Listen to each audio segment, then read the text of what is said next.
OK. Dans la deuxième partie, nous traitons sur la façon dont les sectes se développent, se construisent, un peu les dangers, évidemment, qui viennent avec. Bernard, une secte, pour qu'elle puisse se développer, pour qu'elle puisse se construire, quelle est l'origine de sa création, de sa construction? Qu'est-ce qu'il faut comme ingrédient pour bâtir une secte? Beaucoup de croyances. Ce qui est à la base des sectes, c'est l'assujettissement des individus à un individu. La croyance des individus à une forme quelconque de vérité. Une absence totale d'individualité. Une grande spiritualité. Un sentiment d'appartenance. Sentiment d'appartenance, plutôt le besoin d'appartenance. Besoin d'appartenance. Puis l'absence de conscience des dangers à long terme. À long terme. Ouais. Puis je veux ouvrir une parenthèse sur ceci.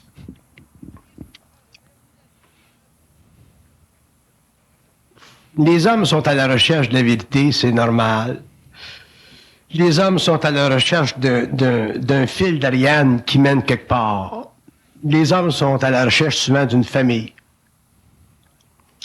Ou une forme de famille collective. Puis, mais les hommes ne sont pas à la recherche de leur identité. L'homme n'a pas conscience, ne réalise pas qu'est-ce que c'est de l'identité. Puis, quand l'homme sera dans son identité ou qu'il aura conscience de son identité, il réalisera que quand tu es dans ton identité, ça ne veut pas dire que tu n'as pas besoin des gens autour de toi. Ça ne veut pas dire que tu n'as pas besoin d'être en relation avec le monde. Être dans son identité, c'est pas être retiré du monde. Par contre, tu ne vis pas le besoin d'être avec le monde comme les gens le vivent quand ils ont une conscience spirituelle naïve, sectaire. Mm-hmm. Autrement dit, un homme qui est dans son identité peut avoir beaucoup de relations avec beaucoup de personnes, mais il ne perd jamais de vue son identité. Puis le problème, ou ce qui engendre des sectes, c'est que les hommes n'ont pas été mis en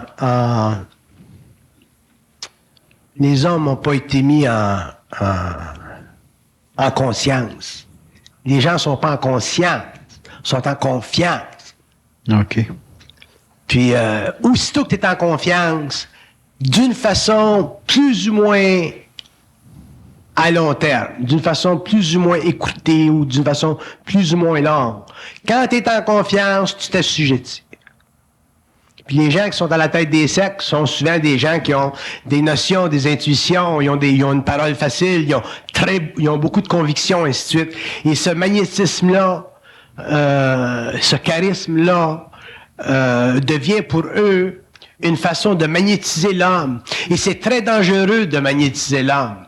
Ça fait leur affaire à eux, mais c'est très dangereux pour l'homme de se laisser magnétiser parce qu'il perd de son identité.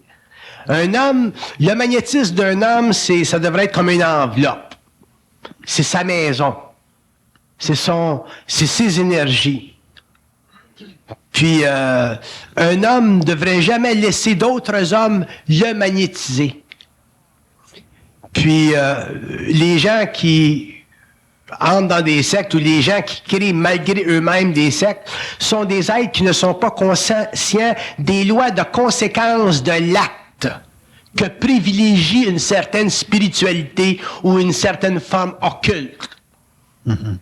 Quand vous mettez en mouvement quelque chose sur une planète telle que la nôtre, sur une planète expérimentale, où l'homme n'est pas en conscience intégrale, vous créez des égrégores.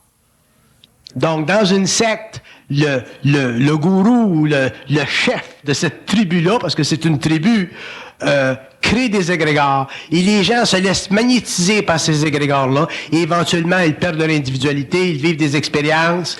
Puis, en fin de compte, ils perdent contact avec eux-mêmes. Et ça peut, dépendant de ceux qui vibrent ces énergies-là, dépendant de leur astral, vous pouvez retrouver des sectes dans le monde qui peuvent être très dangereuses et qui, ultimement, d'une façon ou d'une autre, ultimement, une secte, c'est anti-conscience. C'est pro-spiritualité, c'est pro-occulte, c'est pro-science marginale, c'est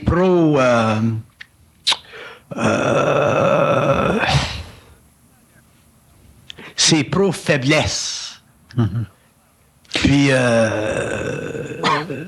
donc, c'est anti-conscience, c'est anti-force, c'est anti-individualité, c'est anti-intelligence, une secte. Là, vous allez dire, bon, ben la religion catholique, au début, dans le temps du Nazarien, ça formait une secte. Mais effectivement, ça formait une secte. Mais techniquement, on rentre dans un âge aujourd'hui, dans l'âge d'une conscience mentale, on rentre dans un âge où l'homme doit en arriver à comprendre par lui-même les mystères, pas à se faire expliquer par d'autres, pas à se faire appliquer, infuser par d'autres.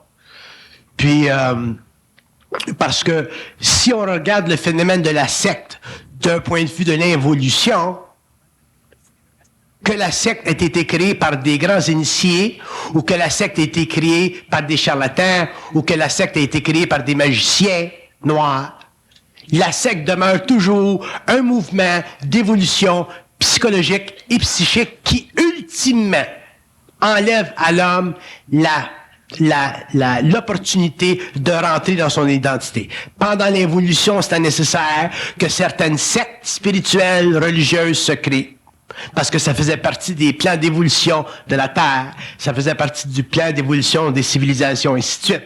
Mais il y a une grosse différence entre des sectes qui ont été créées, puis quand je dis des sectes, je vois plutôt le mot cercle, des cercles qui ont été créés par des hommes comme le Nazaréen, par exemple, que, en contradistinction avec des sectes, ou d'autres sectes qui ont été créées par des gens qui n'avaient réellement pas le feu sacré, mais qui avaient un sacré feu.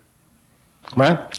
Donc, aujourd'hui, puisqu'on rentre dans l'évolution, puisqu'on rentre dans une phase de l'évolution où l'homme devient intelligent, où sa conscience mentale se développe au niveau de la science, où l'homme est rendu très avancé, à ce moment-là, c'est très important que l'homme reprenne le contrôle de son évolution individuelle, que l'homme reprenne le contrôle de ce qu'il sait, que l'homme cesse d'être affligé par des idéologies et que l'homme devienne lui-même son propre avocat du diable.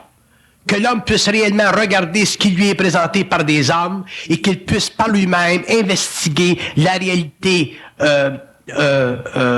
subliminale de ces sciences-là et qu'il puisse être lui-même, à travers sa propre lumière, le juge absolu de ce qui vient vers lui et qui l'impressionne. À ce moment-là, l'homme sera libre des sectes et l'individu grandira dans une conscience très grande qui ira très loin dans l'évolution et qui éventuellement créera une race racine, une race mentale qui ne sera plus affectée par les mouvements cycliques, planétaires et cosmique de la civilisation. Donc, on aura une race racine, on aura des êtres qui, éventuellement, pourront travailler avec d'autres plans et qui seront capables, finalement,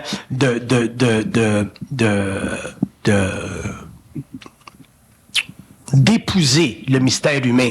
Puis quand je parle du mystère humain, je parle du mystère humain sur le plan matériel, je parle du mystère humain dans la forme astrale, je parle du mystère humain sur le plan éthérique, ainsi de suite. Donc, l'homme sera libre. Mais les sectes, c'est très dangereux. Puis si vous avez des enfants qui s'enlignent dans cette direction-là, faites attention. Moi, je ne pourrais jamais en public vous dire, bon ben, faites attention à ce groupe-là, ou à cette secte-là, ou à ce personnage-là, parce que c'est pas de mon ressort de juger les hommes devant les hommes. Par contre, je dis que c'est très important que l'être humain se protège contre des influences dont il ne connaît pas les conséquences. Et souvent, les gens qui forment des sectes ne sont même pas conscients des conséquences de leur acte. C'est ça qui est le plus grave, d'ailleurs, parce que un homme qui serait conscient des conséquences de ses actes, qui serait conscient des énormes forces astrales qui surgissent en lui pour le mettre en action, ces hommes-là, peut-être, s'éveilleraient un jour et briseraient ce contact avec ces plans-là. Mais ces hommes-là, souvent, pour toutes sortes de raisons, ne le sont pas, ne le voient pas, et automatiquement, ceux qui viennent vers eux, en toute confiance, se font prendre dans le même engrenage, et éventuellement, il va falloir que les gouvernements soient très rigoureux dans les études de ces groupes-là, que les sociétés se protègent et que les individus se protègent et que les familles aussi protègent leurs enfants qui souvent, pour des raisons de désordre social, pour des raisons de découragement psychologique à l'intérieur d'une société qui tourne pas toujours rond, ont tendance à échanger l'environnement familial pour un environnement social plus large qui éventuellement les absorbe, les intègre et les amène à une perte totale d'individualité. C'est pour ça qu'on finit avec des phénomènes comme Koresh aux États-Unis, puis Jamestown, ainsi de suite. Mais là, est-ce qu'il y a une nuance à faire ou un parallèle à faire plutôt, entre un parti politique et une secte? Ben oui, une nuance. Parce qu'un parti politique, c'est toujours contrôlé par des lois sociales. Un parti politique, c'est contrôlé par un système de check and balance. Un parti politique, c'est contrôlé par la presse. Donc, un parti politique, c'est un parti politique, c'est pas une secte. Il y a effectivement des partis politiques dans le monde qui sont fondés sur des cercles fermés. Les nazis en Allemagne, c'est un exemple. Probablement ce qui se passe avec Hussein en Irak, c'est un autre exemple. Mais techniquement, dans nos démocraties, les partis politiques sont des agencements collectifs de personnes qui s'occupent à l'amélioration d'une situation sociale. Et les partis politiques font partie d'un avenue créatif utile à l'évolution sociale de l'homme. Mais une secte, quand on parle de secte, c'est plus grave parce qu'une secte est toujours fondée sur des paramètres qui mettent en relief les aspects spirituels de l'homme, la conscience spirituelle de l'homme. Un parti politique cherche pas à vous dépersonnaliser, si on parle d'un parti politique normal. Un parti politique sert simplement à vous intégrer dans un processus de démocratisation des valeurs humaines, et ainsi de suite. Tandis que dans une secte, c'est très vampirique. Puis si les gens connaissaient les forces occultes derrière des sectes ou connaissaient les forces occultes qui sont derrière des individus qui sont à la tête des sectes, les individus auraient grande crainte de ces sectes-là et les individus pourraient se retirer de ces sectes-là. Mais à cause des paroles onctueuses puis à cause de la façon très, très subtile qui utilisées ou les manières très subtiles utilisées par les gens qui créent des sectes, les individus naïfs, spirituels, en confiance, ne le voient pas, puis éventuellement, ils se font prendre dedans. Bon, vous avez parlé de check and balance. Il y a des gens souvent qui viennent me voir et ils me disent, il y a un groupe aux États-Unis qui est très puissant. D'ailleurs, je parlais justement à un Mexicain qui m'a appelé dernièrement puis il me disait, il y a un type qui travaille avec moi dans mon industrie, là, il dit... Il fait partie d'une société américaine, d'un groupe aux États-Unis que je peux pas nommer. Il dit, qu'est-ce que tu penses de ça? J'ai dit, tiens-toi loin de ça. Tiens-toi loin de ça. Fait que, c'est très dangereux, les sectes. Vous pourrez jamais faire l'historique à long terme d'une secte et réaliser que cette secte-là est bénéfique pour l'homme. Puis même si vous dites, mais il y a eu des sectes mystiques, il y a eu des sectes qui ont servi l'homme, il y a eu des sectes qui ont aidé l'humanité, oui. Il y a eu des sectes comme ça dans le passé, mais les conditions sociales étaient très différentes. Et même là, si on le regarde d'un point de vue cosmique, c'est-à-dire si on le regarde d'un point de vue de l'intelligence de l'homme, on s'aperçoit que les individus qui sont rentrés dans ces sectes-là, dans ces mouvements monastiques-là, ont perdu leur individualité, ont perdu leur faculté de penser créativement, ont perdu l'autonomie de leur conscience mentale, ont perdu l'autonomie de leur pensée, et ils ont été obligés de s'assujettir à une idéologie quelconque qui, dans le temps, pour des raisons historiques, servait à l'évolution évolutive de l'homme. Mais rendu à la fin du 20e siècle, c'est très dangereux et c'est très grave, les sectes, et je mets le monde en garde contre les sectes, et j'avise que les gouvernements devraient s'occuper, parce que ça fait partie de leur fonction sociale, de protéger l'individu qui fait partie de leur citoyenneté contre ces groupes-là. C'est très, très important. Et il va en avoir de plus en plus aux États-Unis. Il y en a à gauche puis à droite. Puis il va en avoir de plus en plus. Puis éventuellement, les sectes vont se transformer en religion.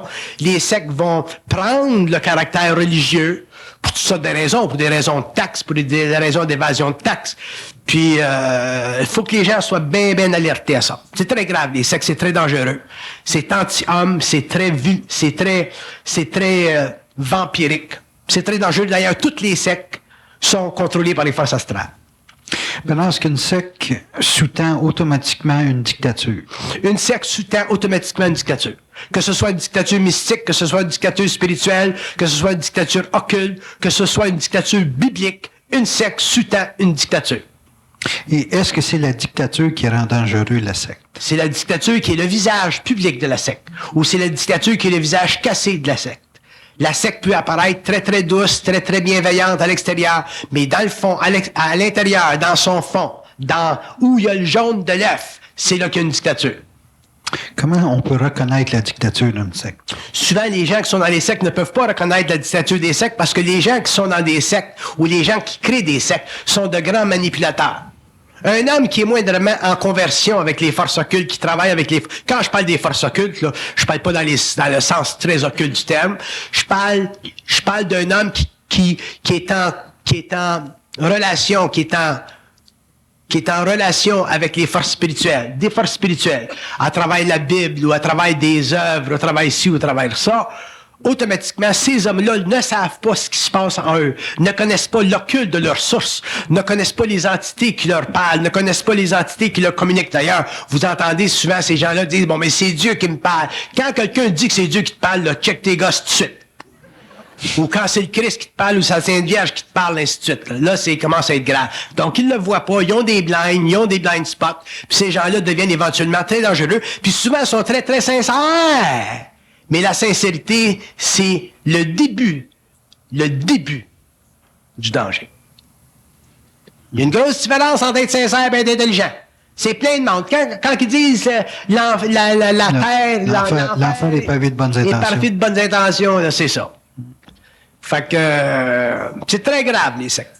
Il devrait y avoir un livre écrit par un initié ces sectes un jour, parce que le monde ne savent pas qu'est-ce que c'est des sectes. Ils écrivent des études sociologiques à l'université, là. Ça a un certain bon sens, ça a un certain regard utile. Mais il faut que ça aille plus loin que ça. Les sectes, il faut que ça soit expliqué jusqu'à l'os un jour. Puis probablement, si j'ai le temps, je le ferai.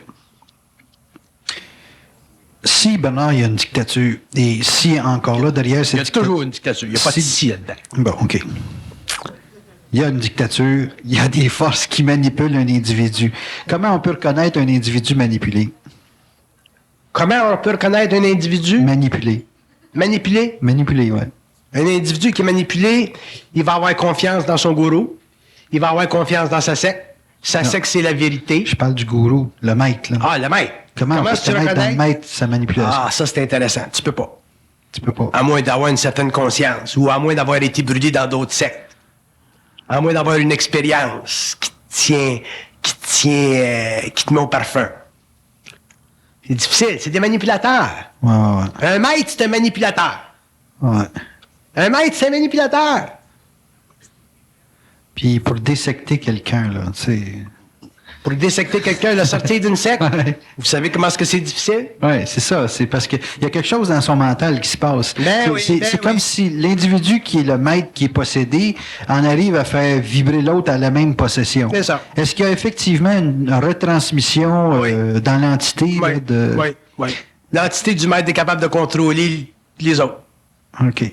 On peut avoir une entité pour 500 personnes. Ouais.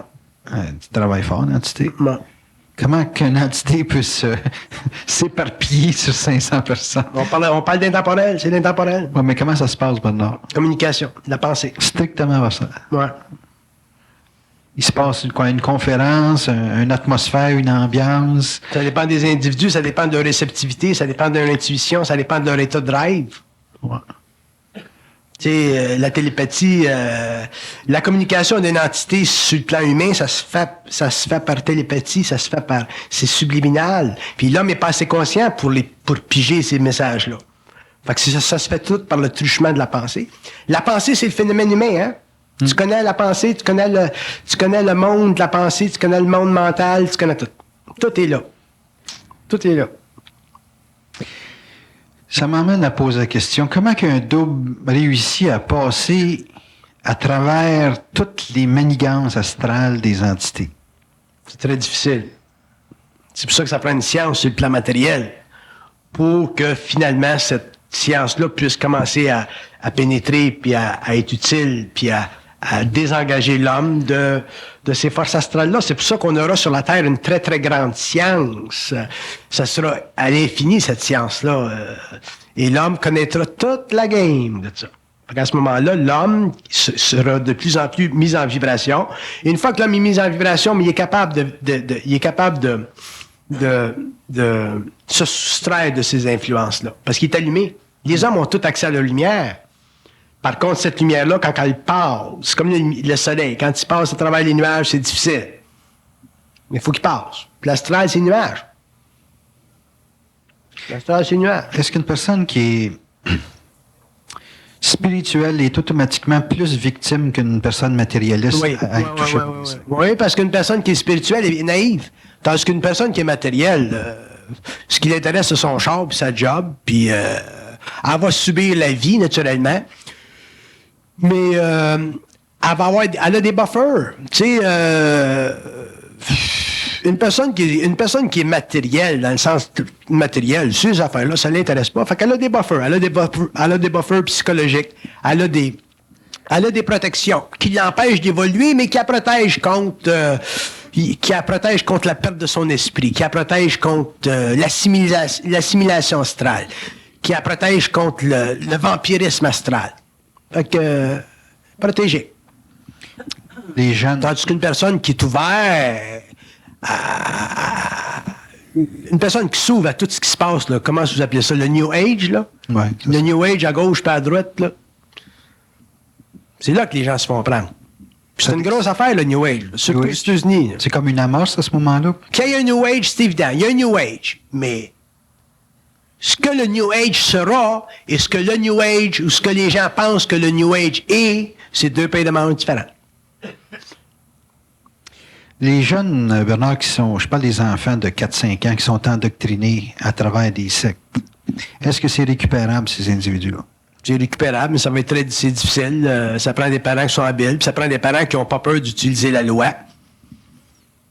Il faut utiliser la loi, parce que souvent, ce sont des organisations qui sont très, très puissantes. Il faut utiliser la loi. Puis il y a des enfants qui ne seront pas récupérables, qui ne seront pas récupérés parce que sont trop astralisés. Fait que ça dépend de la force des parents. Ça dépend de leur lumière à eux autres, si tu veux.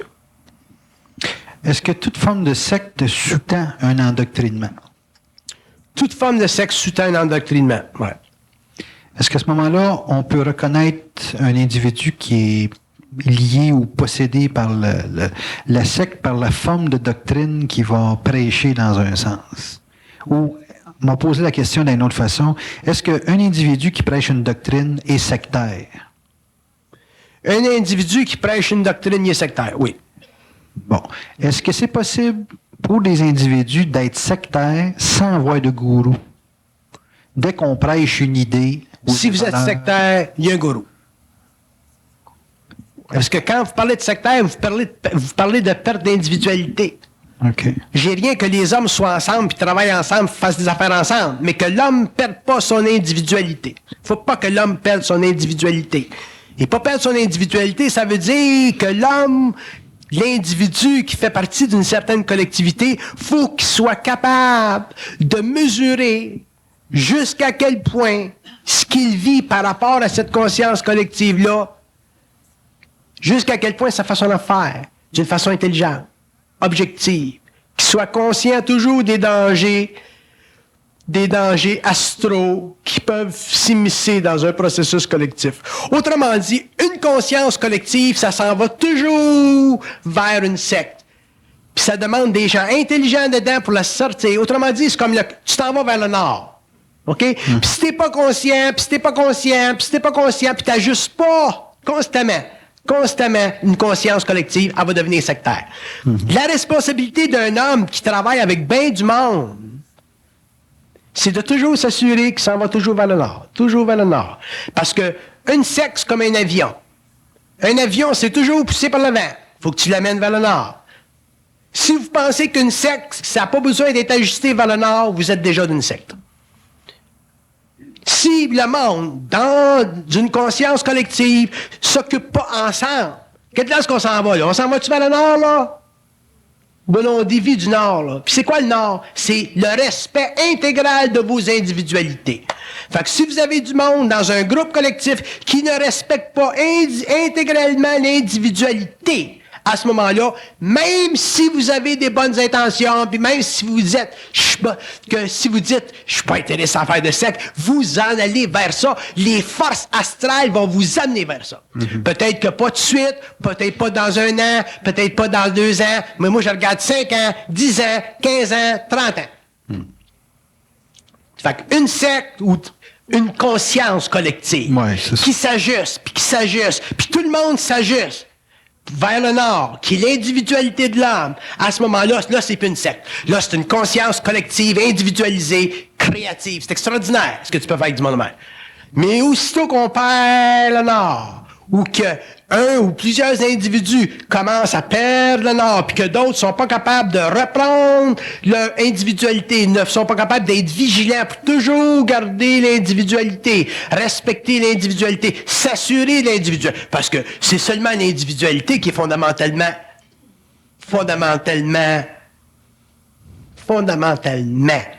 touché. Fondamentalement absolu chez l'homme. Il n'y a pas d'autre chose que ton individualité qui est fondamentalement absolue chez. Fait que c'est pas les idéologies ou les formes de pensée qui sont plus ou moins ajustées, qui font partie du mental des hommes, qui forment une conscience collective, ou des pensées qui viennent de plans parallèles. C'est l'individualité de l'homme qui est absolue. Puis un jour, si vous êtes ensemble, puis vous formez une conscience collective qui est merveilleuse, mais vous perdez contact, vous perdez la notion de l'importance que chacun de vous autres, dans une conscience collective, vous avez le rôle, le droit de vous assurer que ça s'en va toujours vers le nord à ce moment-là, parce que vous avez peur de confronter l'autorité, parce que vous avez peur de confronter celui qui est techniquement le maître, celui qui est plus en vibration, ou ceux qui sont plus en vibration, vous êtes fait à l'os. Puis si vous êtes dans des collectivités comme ça, puis vous êtes en contact avec ma personne, je vous assure que je vais tout casser. Bon, comment vous cassez les... Je vais casser parce que je vais aller au plus haut, puis je vais casser le plus haut pour toujours l'ajuster, pour toujours m'assurer que les individus sont totalement, intégralement respectés. Bon, mais vous cassez quoi? Je casse la volonté de l'autre de rester dans son astral qui ne vaut pas. OK. De rester dans son astral. Si je ne le fais pas physiquement, je vais le faire ses plans, mais je vais le casser. Mm-hmm. Vous cassez le besoin qu'une entité a à travers un individu d'avoir de l'ascendance sur quelque chose? Je casse les voiles, je brise les voiles. C'est-à-dire que vous donnez à l'individu qui est assujetti l'occasion de se situer ou de voir. C'est ça. Fait que s'il est intelligent, il va voir, il va dire OK. OK. Fait que si je dis, whoop, t'es rendu 20 degrés est du nord, là, ajuste-toi. Okay. Fait que s'il est intelligent, il s'ajuste. S'il s'obstine avec moi, je casse. OK. Fait que c'est comme ça que je protège l'individu, que je protège des individus, puis que moi j'appelle. OK. Comment un individu peut se révéler à lui-même son identité pour faire face à... Parce qu'on a tous besoin d'une collectivité. Il faut fonctionner collectivement, matériellement, socialement. On n'a pas le choix. Mais comment on peut se révéler à nous-mêmes là, cette individualité-là? Comment on peut le faire émerger, ça? Parce que là, on part pas en fusion. Ah, OK. En n'ayant jamais peur de quelqu'un. De confronter l'autorité? En n'ayant jamais peur de confronter l'autorité. Quand je dis confronter, je ne parle pas confronter dans un sens négatif. C'est pas mais de faire voir. Fait que si l'homme a suffisamment de lumière, il fait voir. Ah, fait que si l'autorité, c'est réellement de la belle autorité. Mm-hmm. Parce que de la belle autorité, de la grande autorité, c'est pas autoritatif. Mm-hmm. De la grande autorité, c'est simplement une mise en vibration de l'homme. C'est simplement une conscience qui est plus vibrante, qui est plus sensible. Il y a des hommes qui sont plus sensibles que d'autres. OK, ça c'est... Donc, ça, dans le processus créatif, ça crée de l'autorité. Mm-hmm. Mais ce n'est pas de l'autorité psychologique. Ce n'est pas de l'autorité de maître.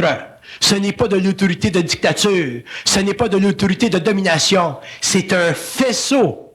C'est un phare. Une autorité, c'est supposé d'être un phare. Pour les autres. Un homme qui est dans une lumière vibratoire, qui a un taux vibratoire, qui voit un petit peu plus loin, c'est un phare.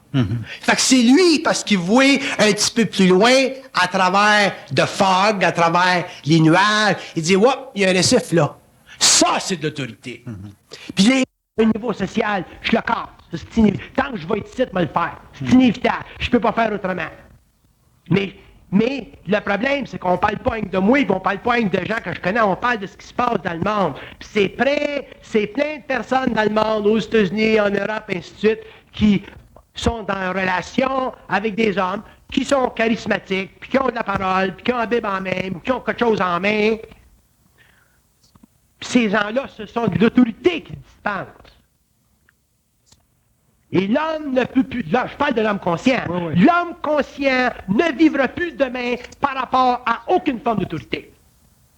Il vivra par rapport à un phare. Il dit, wow, ce phare-là, il voit ça, c'est intéressant. C'est ça de l'autorité. Autrement dit, de l'autorité, c'est prépersonnel. De l'autorité, c'est pas personnel. Quand ça devient personnel de l'autorité, ça devient dangereux. Et si c'est spirituel, si c'est occulte, si c'est biblique, c'est très dangereux.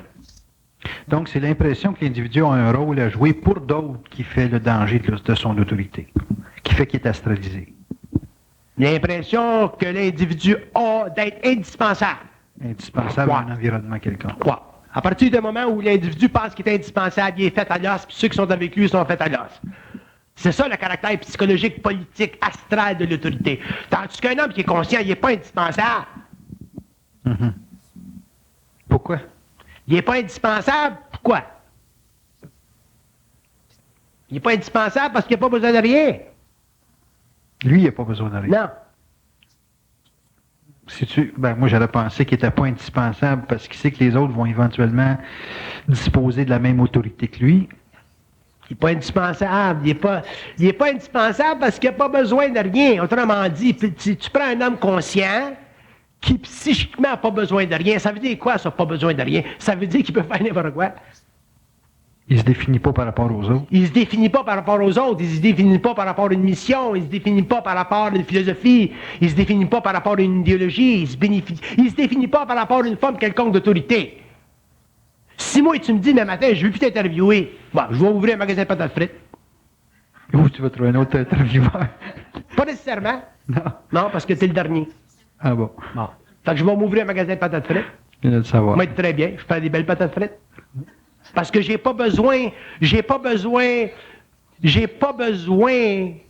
d'être Bernard de Montréal pour être bien dans ma peau. Ah, ok. J'ai pas besoin de l'aura ou du charisme du personnage qu'on appelle Bernard de Montréal pour être bien dans ma peau. J'ai besoin de la paix pour être bien dans ma peau. Fait que si je commence à continuer en public, c'est parce que j'ai la paix. Si j'avais pas la paix, ben, je me ferais un magasin de patates frites. Je pourrais m'ouvrir un restaurant, je ferais des bons steaks. J'étais un bon cook. J'aurais du fun. Comment tu veux dire? Ouais. Autrement dit, t'as pas besoin. Tandis qu'un homme qui est dans l'autorité, il a besoin de ça. C'est ça qui est dangereux. Fait que c'est pour ça qu'il est toujours obligé d'ajuster, puis ajuster, puis ajuster. Puis pour moi, la mesure d'un grand homme, c'est d'être capable de se dire, oups, tu t'en vas un petit peu à droite. Autrement dit, quand tu es conscient, puis tu vois, tu es capable de comprendre pourquoi est-ce que, oups, il y a un petit coup de vent qui amène une personne à droite. C'est normal, les êtres humains ont de la personnalité. Bon, OK. Mais quand tu es capable de dire à un homme, hop, tu t'en vas à droite, puis il dit, je m'en vais à droite, OK, je m'arrange ça. Bon. Le capitaine, quand il dit au gars en arrière, dans le bateau, là, tasse de 10 degrés, le gars, il tasse de 10 degrés. Bon, ben, si le gars, il veut pas tasser de 10 degrés, à ce moment-là, lui, il est dangereux. Voilà-tu? C'est un fait. Bon, ben, un homme, pour moi, un homme qui est intelligent, là, qui travaille avec les hommes, là, tu dis, bon, tu t'en vas à 10 degrés, là, puis il se repasse. Ça, pour moi, c'est un grand homme. La grandeur d'un homme, pour moi, est là. C'est là que je mesure. Alors, si on fait l'autopsie d'un gourou, d'un maître, qu'est-ce qui fait que l'individu s'accroche autant à un rôle? Qu'est-ce qui peut se produire dans la chimie de son mental? Parce qu'il se donne de l'importance. Oui, mais c'est quoi le fondement de ça? C'est qu'il manque d'identité? Non, il se donne de l'importance, puis en se donnant de l'importance, il se crée une identité, puis en se créant une identité, il l'enlève aux autres. L'homme, c'est un vampire. L'ego inconscient est vampirique. Fait que, en se créant de l'importance, il n'enlève aux autres. Alors qu'un homme qui sera conscient, il va donner de l'importance aux autres. Il en donne de l'importance. Moi, j'appelle ça donner du crédit. Je t'en ai donné du crédit pendant des années, puis des années, puis des années, puis des années, puis des années. C'est ça, quand tu es conscient. Tu donnes du crédit. Fait que si un homme a un potentiel, si un homme a un bel ego, si un homme a une certaine conscience, à ce moment-là, tu lui donnes de l'importance, tu lui donnes du crédit.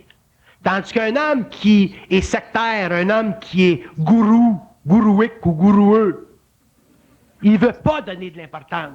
Il veut, lui, avoir de l'importance. Ça, c'est très dangereux. Donc, automatiquement, il l'enlève aux autres. OK. C'est son incapacité de s'effacer. C'est son incapacité de s'effacer. C'est la crainte que s'il s'efface, il disparaît. Bernard, diriez-vous qu'un initié a l'aptitude à détruire comme ce qu'il a construit, alors que le maître, lui, n'est pas capable de détruire ses constructions? Un initié détruit toujours ce qu'il construit pour aller plus loin dans sa construction. C'est des lois occultes. C'est quoi la mécanique qui fait qu'on a besoin de détruire ce qu'on a construit, comme vous dites, pour aller plus loin? C'est pas qu'on détruit, on raffine. Quand tu raffines, tu détruis.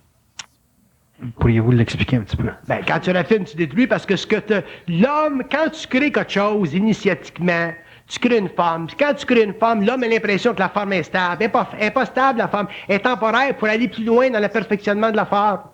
Fait que tu détruis, t'ajustes. Détruire, ça veut dire ajuster. Puis t'ajustes. Mais si tu parles à un homme qui est intelligent, il sait que tu détruis pas. Il sait que t'ajustes. Si tu parles à un homme qui n'est pas intelligent, il pense que tu détruis. Parce qu'il a l'impression qu'on retire quoi? Parce qu'il a l'impression qu'il perd du pouvoir, il a l'impression qu'il perd le contrôle, il a l'impression que c'est une illusion. Un initié, ça n'enlève pas à l'homme ce qu'il donne, ça ajuste. Parce que l'homme va astraliser constamment ce qui vient d'une certaine conscience. C'est normal parce qu'il ne connaît pas les lois occultes de l'action. L'homme qui pose une action aujourd'hui, il ne sait pas qu'est-ce que ça va faire dans 10 ans, qu'est-ce que ça va faire dans 15 ans. Ça se passe à tous les niveaux de notre société. Les gens, les industriels, les scientifiques qui ont posé des actes de 10, 15, 20, 30, 40, 50 ans, aujourd'hui, ils voient ce que ça donne. Ils n'ont pas conscience de leur acte. S'ils avaient été conscients de leur acte, ces gens-là, ben, leur source aurait dit, ben, tu peux pas faire ça en laboratoire parce que dans 25 ans, ça va faire telle affaire en société. Bon, l'homme est inconscient. Au niveau des sectes, au niveau des groupes, au niveau des organisations, au niveau des collectivités, c'est la même chose. L'homme n'est pas conscient de ce que... L'homme ne sait pas que c'est impossible de rester à ton magnétique nord quand tu n'es pas en fusion. Fait qu'il faut que quelqu'un t'ajuste, puis t'ajuste. Quand tu as une certaine conscience, tu es capable de rester dans le nord magnétique. Tu restes tout le temps là, parce que tu as une conscience vibratoire. Mais tant que tu es dans ta personnalité, tu n'as pas une conscience vibratoire, tu n'as pas de contact avec le plan mental, tu n'es pas capable de comprendre la conséquence de tes actes, automatiquement, il faut que quelqu'un dise « Oh, tu es rendu à 10 degrés à l'est. » Si tu es grand, t'ajustes d'abord. C'est pas grave, ça ajuster d'abord. Mais si tu n'ajustes pas d'abord, là, tu n'es plus grand. Là, tu es un petit cul, là tu es dangereux, puis éventuellement, il faut que tu sois détruit. Ou la vie va te détruire. Ou les événements vont te détruire. Bon, l'individu qui a à vivre dans une collectivité, vous avez dit qu'il recherchait une famille. À un certain niveau, on voit l'éclatement d'une multitude de familles aujourd'hui, quasiment un couple sur deux qui est en voie de séparation. Les gens qui ont besoin de ces noyaux de familiaux-là, ils retrouvent un intérêt, ils trouvent une certaine aisance ou même une satisfaction dans les collectivités. Comment qu'on peut départager ce que la collectivité nous apporte de bon avec le fait de développer notre individualité qui exige dans certains cas une forme de coupure ou de retrait de la collectivité? Comment qu'on peut arriver à... Parce que dans une secte, il n'y a pas juste des mauvais côtés, il y a des avantages marginaux dans un sens. Ouais, mais parlez-moi pas de secte. Non, mais c'est le sujet de la deuxième partie. Ouais. Dis-moi pas dans une secte, il y a des avantages. Parce qu'à long terme, pour moi, dans une secte, il n'y en a pas de désavantages. Il n'y en a pas d'avantages. Quand je le regarde à long terme, il n'y en a pas. Il ne peut pas avoir d'avantages quand que déjà c'est désavantageux. Ouais. Non, mais je regarde ça au niveau de la masse économique ou de l'aptitude à l'intérieur de certaines sectes à parler de conscience collective. Vous ne pouvez pas employer le mot sexe. Si vous employez le thème sexe, ça me met en vibration puis jouer différemment. Si vous me parlez d'une conscience collective, du monde ensemble, là, c'est un autre pain de manche. Bon. Les chats. les gens qui viennent à nos portes le dimanche régulièrement, et puis, qui viennent nous donner des petits pamphlets, ils ont des avantages à vivre dans ces conditions-là pour pouvoir maintenir ça. Tu ne peux pas être endoctriné au point de ne pas voir clair dans certains éléments.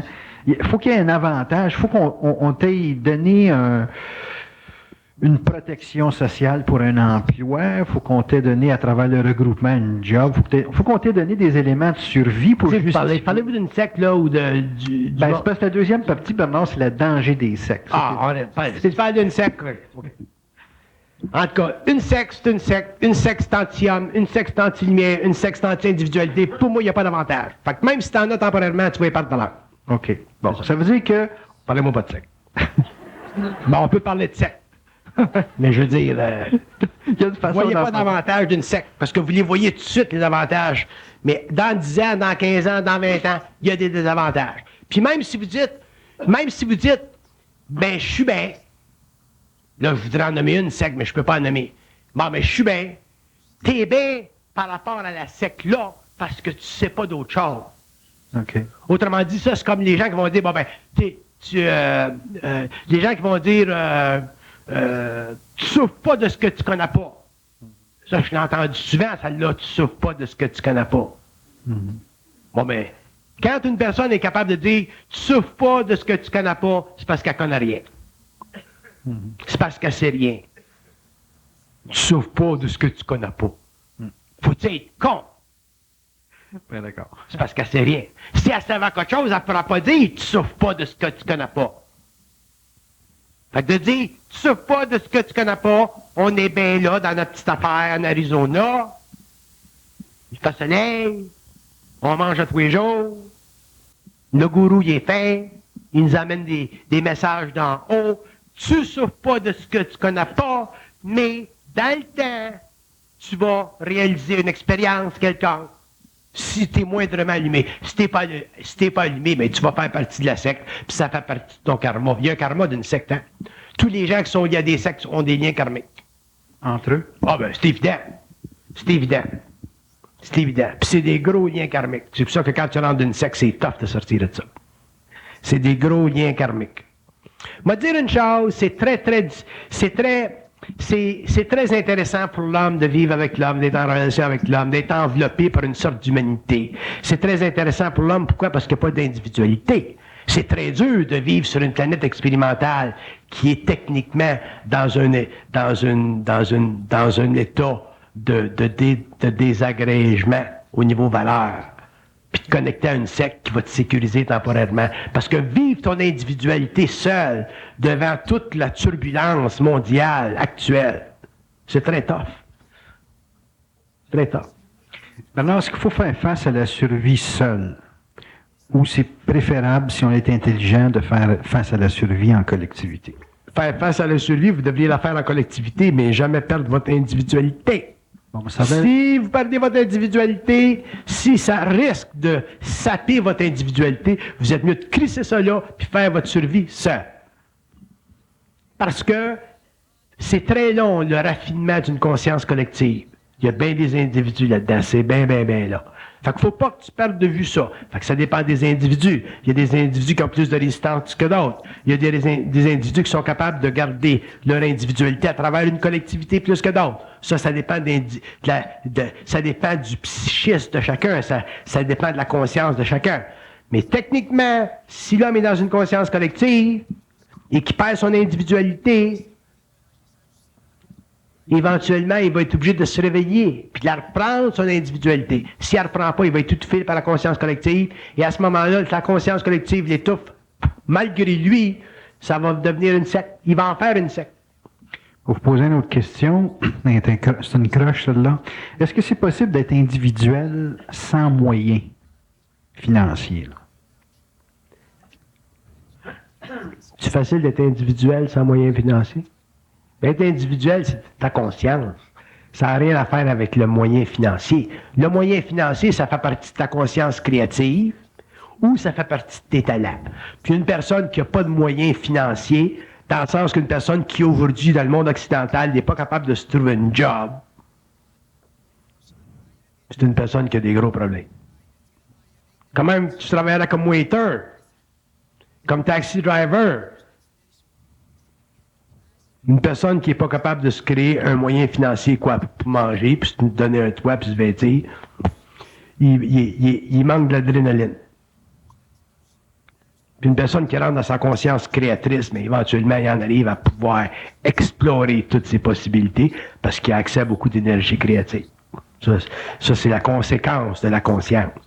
Mais avant ça, l'homme devrait être capable. C'est pas normal aujourd'hui dans notre société qu'un homme soit pas capable de prendre soin de son linge, son loyer, puis sa bouffe. Là, t'as un gros problème. Puis souvent, ces gens-là vont aller dans des sectes pour se faire bouffer. Littéralement. Pour se faire vêtir, pour avoir un loyer, pour se faire nourrir. Ça, c'est abominable. Donc, c'est une sorte de bien-être social qui vont chercher. C'est pas une sorte, c'est du bien-être social. OK. Se faire une sorte. J'essaie d'adoucir. Hein? J'essayais d'adoucir. Ben, adoucir rien. OK, Bernard. Si un individu se forme une individualité, de la façon dont vous parlez, ça veut dire qu'il y a une capacité... Il grandit dans son individualité. Tu ne formes pas une individualité. C'est pas un Barbie doll, ça. Tu grandis dedans. Au fur et à mesure où tu prends conscience de ta réalité, au fur et à mesure où tu apprends à te protéger à tous les niveaux, tu rentres dans ton individualité. C'est le résultat de ça. C'est une conséquence de ça. Donc, l'individu grandit en puissance automatiquement. Tu grandis en puissance automatiquement. C'est inévitable. Tu peux pas faire autrement. Donc, inévitablement, l'individu se tourne vers la collectivité. Inévitablement, l'individu se tourne vers lui-même et échange avec la collectivité, est en relation, en symbiose avec la collectivité. Mais à ce moment-là, il risque plus de se faire manger par elle. Parce qu'à ce moment-là, il devient un système de check and balance. Par lui-même? Lui-même devient une source de check and balance. Okay. T'es un exemple, t'en es un bon exemple. T'es un individualiste invétéré. T'es tout ce qui est collectif pour toi, tu regardes ça avec des grands yeux. Bon. Bon, ben ça, c'est ça qui t'a sauvé ton cul. C'est ça qui t'a permis d'aider bien du monde à voir le travers. C'est ça. Fait que t'es pas plus mal en point parce que tu respectes ton individualité. Au contraire, la collectivité bénéficie de cette science-là, de cette conscience-là, de ce regard-là que t'as à cause de ta sensibilité pour les hommes en attendant qu'ils rentrent dans leur propre sensibilité. Même que ça marche. Ça veut pas dire que tu détruis la collectivité, au contraire. Mais tu regardes, ça s'en va-tu à la droite? 10 degrés. Quand ça s'en va à 10 degrés, tu vibres, hein? Tu placotes, tu parles, hein? C'est ça. C'est ça que tu as à faire. Mais est-ce que tout individu qui vit son individualité va vivre ce comportement-là, va avoir ce comportement-là? Est-ce que tout être qui est individualiste a automatiquement vis-à-vis des gens qui prennent une esquive? Tout être qui est individualisé va en arriver éventuellement à chercher à travailler, parce qu'on est sur le plan matériel, à travailler avec des êtres qui sont individualisés. Quand tu travailles avec des êtres qui sont individualisés, c'est un grand plaisir. C'est extraordinaire de travailler avec des êtres individualisés. Pourquoi? Parce que tu crées, ici, tu crées des choses, tu fais des choses, mais tu ne perds pas ton individualité. C'est de l'échange. C'est du respect mutuel. Tu deviens un canal, lui devient un canal, puis vous explorez ensemble vos propres vertus, vos propres capacités créatives. C'est ça de l'individualité. Là, tu peux faire des choses socialement parlant, collectivement parlant, extraordinaires. Donc, automatiquement, Bernard, la possibilité, mais je dirais même occulte, qu'une secte puisse se créer quand il y a un individuel ou un individualiste dans un milieu donné, c'est impossible. Ça dépend, parce que tu peux avoir un individualiste dans une secte qui éventuellement va se faire rejeter par la secte, parce que la secte va le mettre à la porte, parce que la secte ne pourra pas l'intégrer. Pour qu'un individu puisse faire sauter le caractère sectaire d'une conscience collective comme ça, il faudra qu'il sache réellement ce qui s'en va, puis il faudra qu'il prenne de la puissance, puis il faudra qu'éventuellement il en arrive en confrontation directe avec celui qui contrôle la secte. Là, à ce moment-là, il la fera sauter. Puis là, il dissolvera la secte. Moi, si je rentrais d'une secte, là, demain matin, là, elle sauterait demain soir. Je te donne le principe. Oui. Bon. C'est le comment, moi, qui m'intéresse. Comment ça se passerait? Je te donne le principe. Oui. On pourrait savoir la formule chimique. Quel genre de conversation qui se passerait entre le langourou? Pose donc d'autres questions, là. OK. Non, mais c'est parce que la cassette, elle va se promener, puis il y a des gens qui vont prendre des trucs, fait que c'est... OK, invitez-moi pas dans vos sacs. Oui. OK, Bernard, l'individualité, c'est ce que les gens cherchent. Qu'est-ce qui fait que c'est si difficile de vivre de cette dimension-là? Parce que l'homme se refuse d'être ce qu'il est. Et il s'emploie à être ce que d'autres pensent qu'il devrait être. Fait qu'on prend trop de temps à regarder ce que les autres pensent de nous autres. On prend énormément de temps à regarder ce que les autres pensent de nous autres, à se plier à la volonté des autres, à se plier à l'énergie des autres. On passe notre temps à baiser le cul de l'humanité autour de nous autres. C'est clair et net. Pour tirer quel avantage? Pour tirer des avantages qui sont proportionnels à nos faiblesses, nos craintes et nos insécurités. Très clair, très net. Juste faire du maquillage. C'est ça. C'est ça. Un individualiste ne fait aucun maquillage.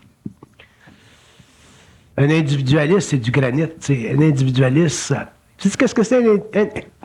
Pas un individualiste dans le sens de la rousse. Là. Un homme individualisé, c'est... un homme individualisé, c'est terrible. Dans quel sens? Dans le sens que c'est comme un diamant qui peut gratter n'importe quelle surface. Qui peut faire vibrer n'importe quelle surface. Puis si elle ne fait pas vibrer, si elle ne fait pas gratter sur le plan matériel, il peut le faire sur un autre plan. La conscience, c'est très... De l'esprit, c'est très grand, puis c'est très puissant.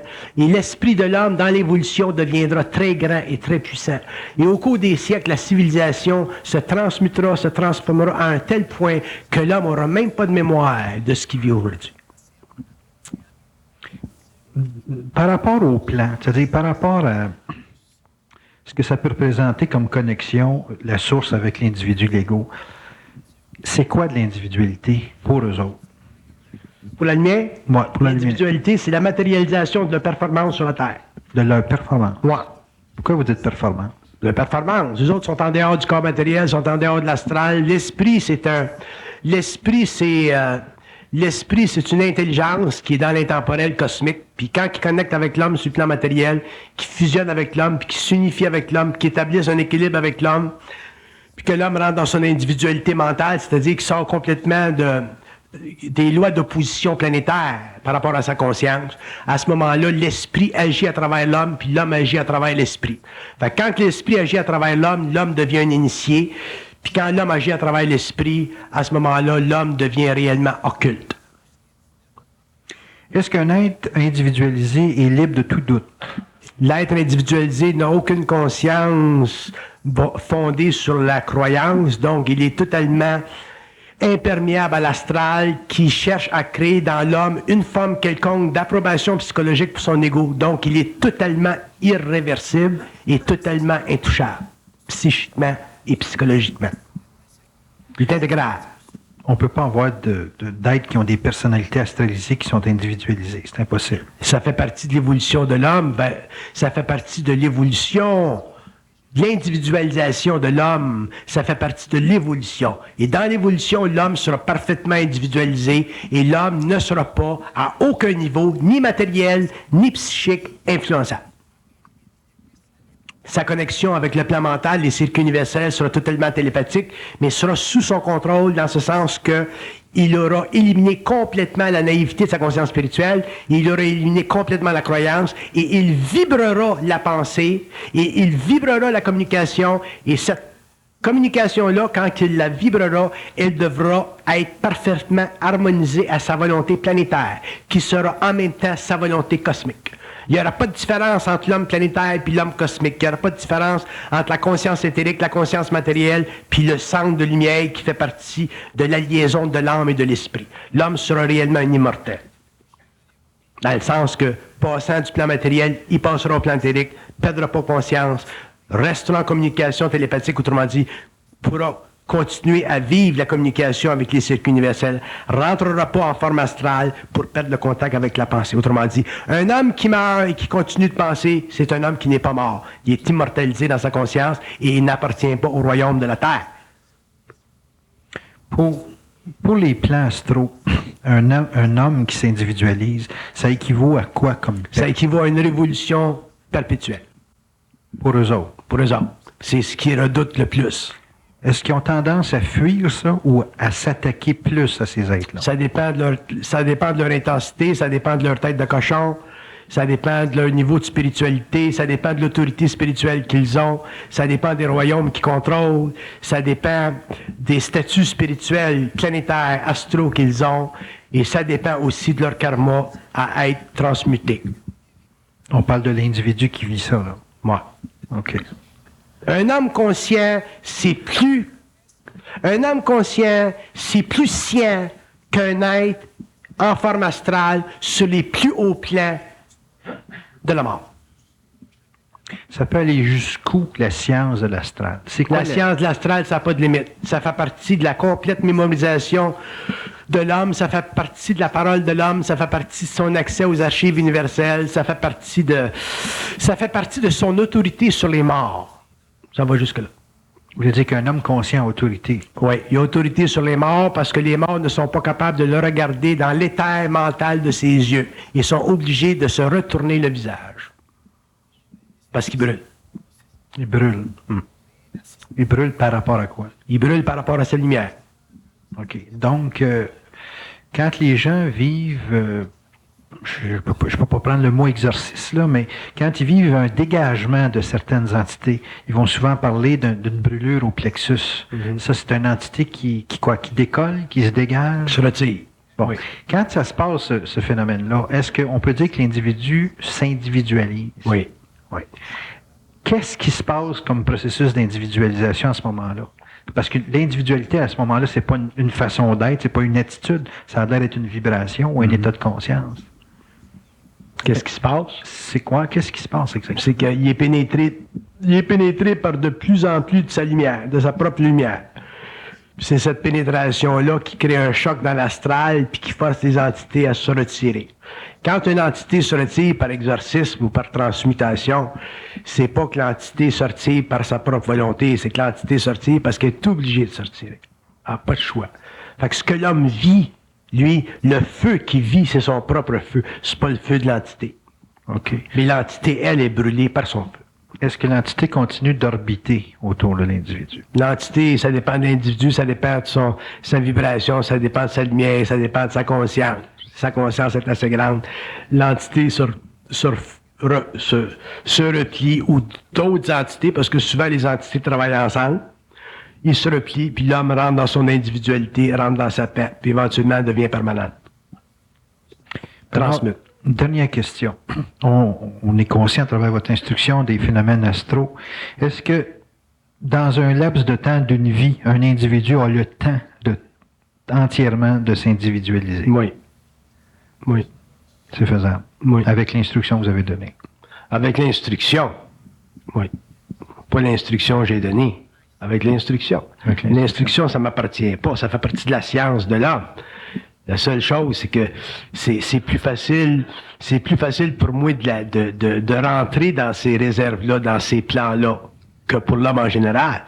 Mais l'instruction, la science de l'invisible, la science des plans, jusque dans la matière, la science universelle, ça appartient à tous les hommes. C'est tout encodé dans notre lumière, ça. Ça fait partie de notre lumière. La lumière de l'homme, c'est de l'instruction. La lumière de l'homme, c'est de l'instruction. Donc, chez certains hommes, la lumière est plus grande, donc il y a plus d'instruction. Mais la lumière de l'homme, c'est de l'instruction. Quand un homme est dans son instruction, quand un homme est dans sa science, quand un homme est dans son autorité créative, quand un homme est dans son identité, c'est de l'instruction. Fait que s'il te parle, ça vibre, puis tu vas savoir que ce qu'il dit, c'est ça. C'est de l'instruction. Fait que vous ne pouvez pas dire l'instruction que je donne. L'instruction qui passe par vous. Si l'instruction est là, c'est comme le soleil, ça, l'instruction.